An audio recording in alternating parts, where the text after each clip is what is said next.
Hey everyone, just a quick disclaimer before I go ahead and move forward with this video. So this video is basically going to be in place of another video that I actually had planned coming out, but it's taken a wee bit too long to make. So this is basically going to be able to fill that time gap. I should also mention beforehand that I'm currently getting over a really bad strep throat right now. So if I sound a little different or off, or in some cases a bit horrible, that's pretty much the reason why. Anyway, that's enough of that introduction. Let's get on with the show.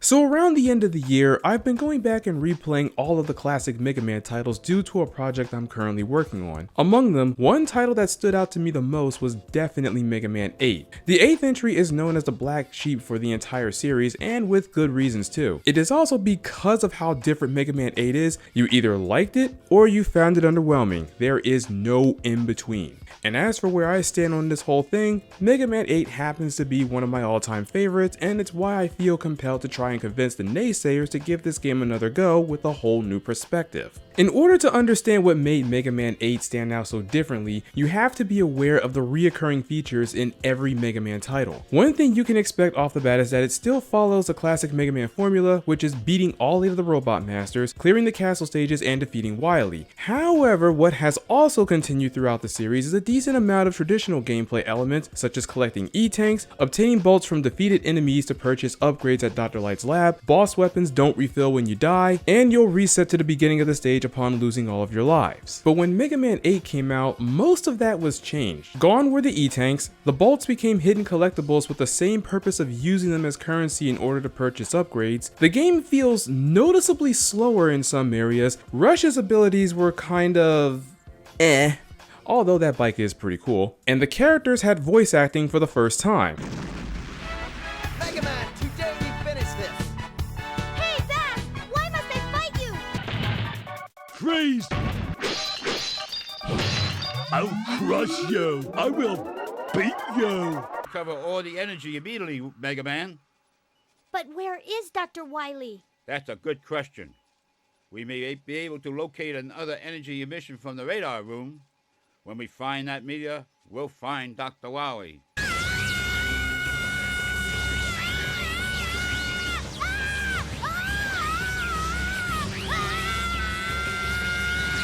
Shut up! Well, I never said they were good. Voice acting and questionable rush upgrades aside, those changes still managed to fit the game pretty well because Mega Man 8 was specifically designed around them. I imagine those E-Tanks were removed because when you get right down to it, this was the easiest Mega Man game anyone could play, at least until the 11th entry came out and provided 2 modes for the purpose of easing anyone in who is new to these games in general. Either way, Mega Man is one of the few entries in the classic series that managed to age nicely over the years, as it has incorporated a decent chunk of the new elements that introduced a new era of Mega Man titles during its time. First off, this game fixes the issues that a lot of players had with Mega Man 7's visuals, the main issue being that the scaling for Mega Man's sprite was too chunky compared to everything else. Whereas in 8, he's been scaled down and his sprite looks more polished. I should also add that Mega Man 8's visuals as a whole is pretty clean. Not a single stage comes off as dull or boring, as most of them comes equipped with an active background that only serves to complement the foreground without it being too much of a distraction. Plus, all of the Robot Masters you fight against have pretty awesome designs too. Are you worthy of my challenge?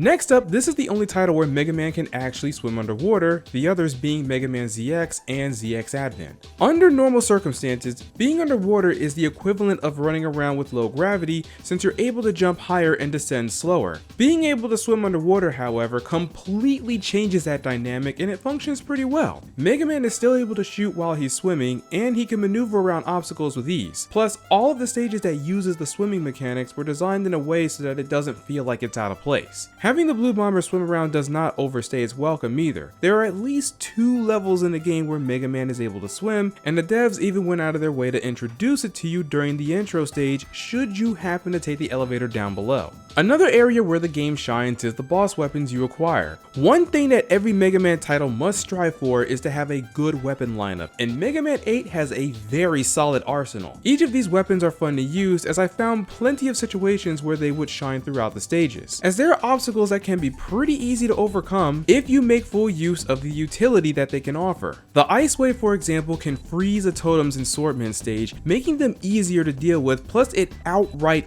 wrecks anyone who is grounded. The Tornado Hold is basically a vertical version of the Storm Tornado from Mega Man X with the same destructive power. It can also be used to lift Mega Man up to higher ground. The Thunder Claw is quick and can be used to swing from hooks, while the Astro Crush demolishes everything on the screen with a single press of the button.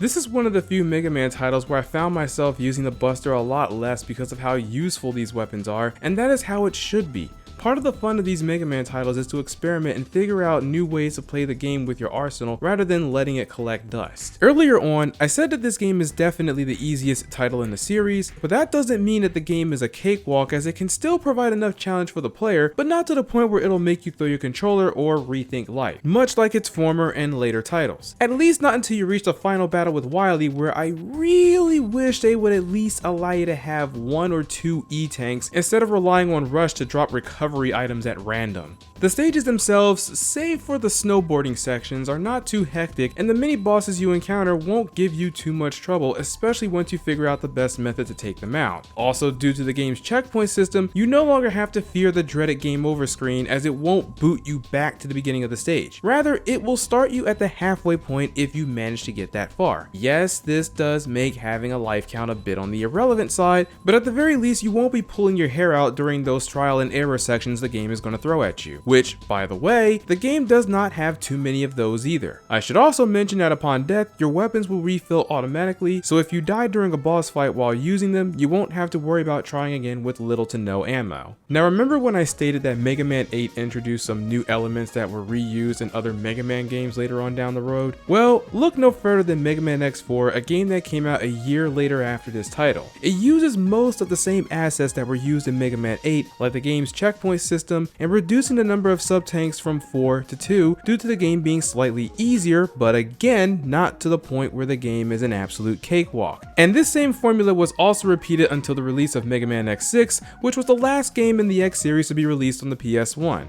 While we're on the subject of X, this is one of the classic Mega Man titles where the Blue Bomber gets an upgrade for his charge shot in the form of a laser that pierces through enemies and a powerful buster that splits apart like a shotgun upon impact, destroying most enemies with a single hit with this thing. These are also the same buster upgrades that also makes a return in Mega Man 02 if you happen to get the EX skills from High Leg Orobaco and Polar Cameras. If there's anything I cannot defend, however, besides the voice acting and the lackluster abilities for the good boy, are some of the items that you can make at the shop and the auto-scrolling sections in some of the levels. Starting with the shop first, I never really understood the reason why anyone would want to build some of these items, especially when you consider the fact that you only have up to 8 of these, and at maximum you only have 17 bolts to work with. So I'm going to do you a solid and tell you the only items that are worth building and which ones to avoid. You'll want to build the Energy Saver to increase your weapon energy, and the Hyper Charge to cut down on charge time. Finally, there's the Hyper Slider, which restores Mega Man Slide to its normal speed.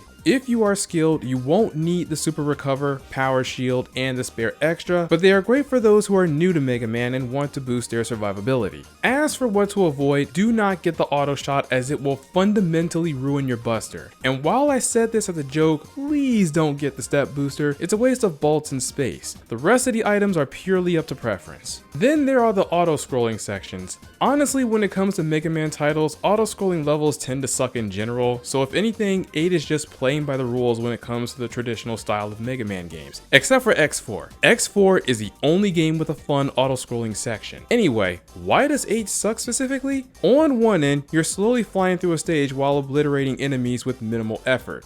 Okay, you know what, that low-key kinda sounds fun, just mindlessly blowing things up while you're flying. But this is just the tip of the iceberg, as this is the least offender of the two. The real offender are the snowboarding sections in this game. Now granted, I've gotten to a point where I can do these snowboarding sections in my sleep, even without the need to cheese it with the Astro Man weapon. But back when I was still new to Mega Man, this is an entirely different story. Not only you need to be able to react to everything that is coming at you on screen, whether it's bustering down enemies or jumping and sliding at a short notice, these sections will progressively get faster. And while you have an assistant warning you when you'll need to jump or slide, most of the time you'll find yourself performing either of these actions far too early or too late.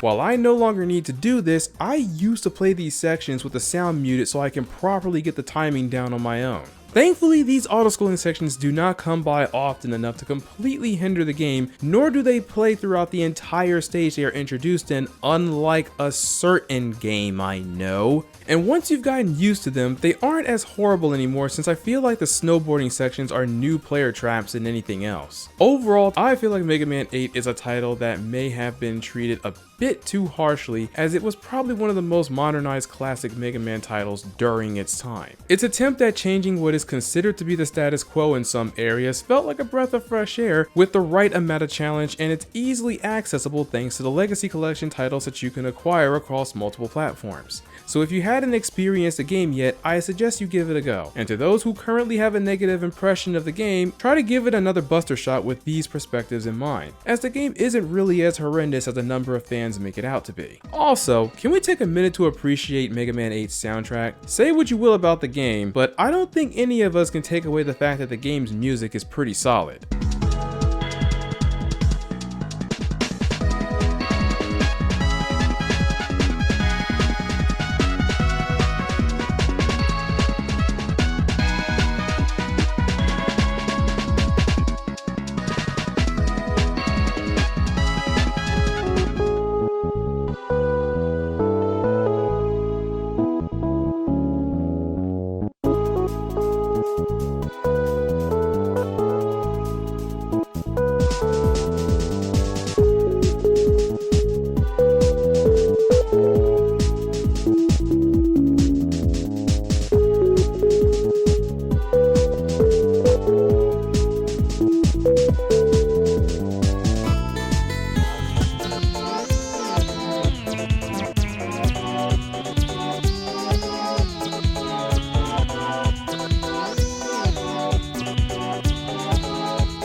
Well, that's it everyone. If you liked the video, please feel free to hit me with that siggity sub, and while you're waiting for other content to come out, check out my side pieces. I appreciate all of you, and this is Too Elusive, and as always, play until your thumbs fall off. Peace out everybody.